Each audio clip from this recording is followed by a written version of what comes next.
हम लोग नीतीश कुमार जी से मांग करते हैं, बीपीएससी से और शिक्षा विभाग से ये मांग करते हैं कि टीआरई 3 में 1 कैंडिडेट 1 रिजल्ट लागू किया जाए और रिजल्ट से पहले काउंसलिंग करवाया जाए और सीट से ज़्यादा अभ्यर्थियों को काउंसलिंग में बुलाया जाए। काउंसलिंग में डॉक्यूमेंट्स की जांच अच्छे से की जाए ताकि किसी भी तरह से फर्जीवाड़ा ना हो, फर्जी डॉक्यूमेंट्स पे कोई बहाल ना हो। इन्हीं दो मांग को लेकर 12 अगस्त को सुबह 11 बजे बीपीएससी ऑफिस गेट के बाहर आंदोलन रखा गया है। तो आप जितने भी शिक्षक अभ्यर्थी हैं, आप सभी से हम अपील कर रहे हैं कि आप अपने हक और अधिकार के लिए आप 12 अगस्त सोमवार को सुबह 11:30 बजे बीपीएससी ऑफिस आइए। काउंसलिंग में सीट से कम अभ्यर्थियों को बुलाया गया, इसके वजह से हजारों सीटें टीआरई 1 टीआरई 2 में खाली रह गई और दूसरी तरफ काउंसलिंग में जांच अच्छे से नहीं हुई सर्टिफिकेट की, तो हजारों सीटें टीआरई 1 टीआरई 2 में खाली रह गई और दूसरी तरफ हजारों शिक्षक अभ्यर्थी बेरोजगार रह गए, उनको नौकरी नहीं मिली, जबकि उनके पास विज्ञापन की शर्तों के अनुसार सारा डॉक्यूमेंट्स था। नमस्कार दोस्तों, मैं दिलीप कुमार। दोस्तों, बीपीएससी टीआरई 3 में 1 कैंडिडेट 1 रिजल्ट लागू होना चाहिए और बीपीएससी टीआरई 1 टीआरई 2 में जो गलतियां की गई उन गलतियों को टीआरई 3 में नहीं दोहराया जाना चाहिए। जिस तरह बीपीएससी टीआरई 1 और टीआरई 2 में मल्टीपल रिजल्ट दिया गया, जिसके वजह से हजारों सीटें खाली रह गई और दूसरी तरफ रिजल्ट के बाद काउंसलिंग कराया गया और उसमें भी सीट से कम अभ्यर्थियों को बुलाया गया,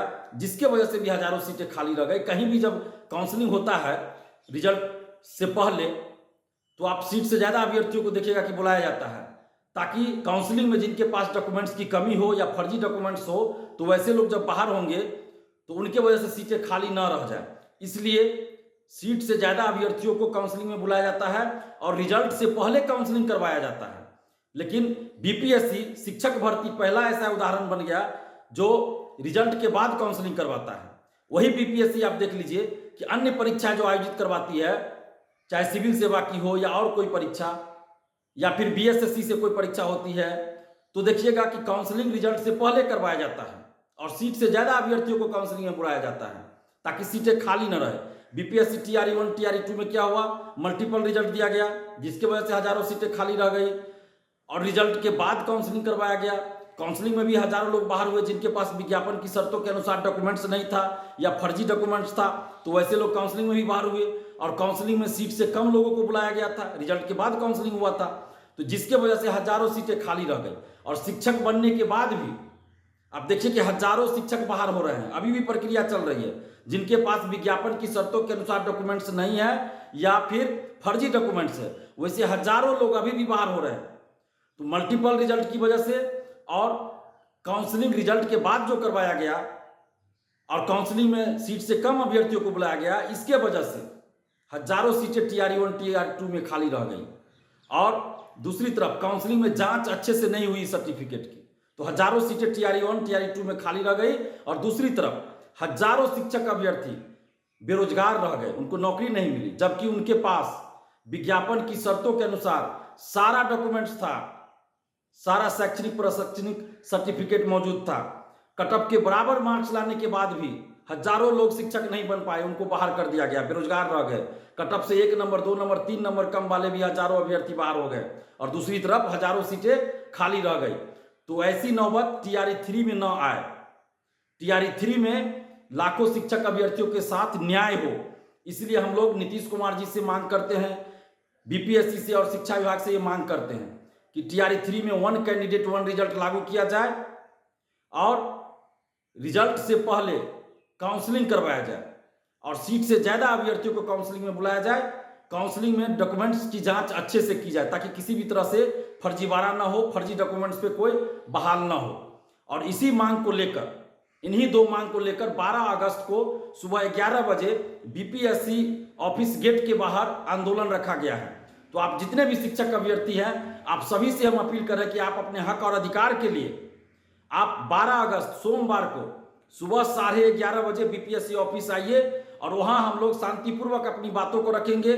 बीपीएससी चेयरमैन सर से मिलकर जो डिमांड हम लोग का है कि 1 कैंडिडेट 1 रिजल्ट लागू होना चाहिए और रिजल्ट से पहले काउंसलिंग होना चाहिए, काउंसलिंग में सीट से ज्यादा अभ्यर्थियों को बुलाया जाना चाहिए, तो ये सारी बातें हम बीपीएससी चेयरमैन सर के सामने हम लोग रखेंगे। और आप जितने शिक्षक अभ्यर्थी है, आप घर मत बैठे रहिए, लॉज में हॉस्टल में बैठे मत रहिए, नहीं तो फिर टीआरई 1 टीआरई 2 की तरह टीआरई 3 में भी मल्टीपल रिजल्ट दे दिया जाएगा और काउंसलिंग रिजल्ट के बाद कराया जाएगा। हजारों सीटें खाली रह जाएगी और आप लोग कटअप के बराबर मार्क्स ला के भी बाहर हो जाइएगा, नौकरी नहीं मिल पाएगी।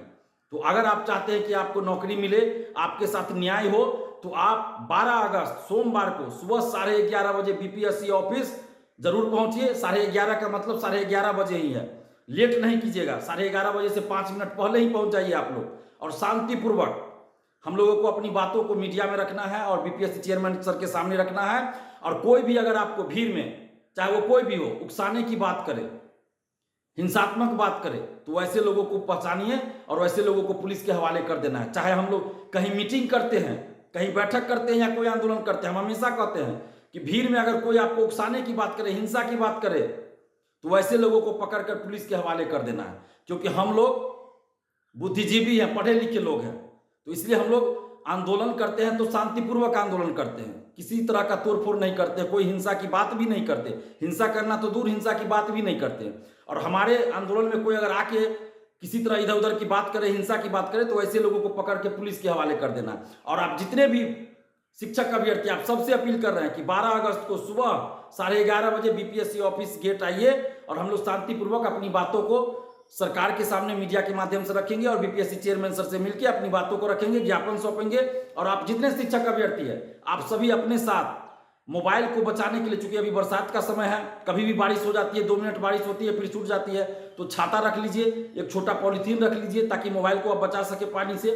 और अपने साथ एक तिरंगा झंडा जरूर लाइएगा। आप सभी शिक्षक अभ्यर्थियों से अपील कर रहे हैं कि अपने साथ आप लोग एक एक तिरंगा झंडा जरूर लेकर आइएगा और घर मत बैठे रहिएगा।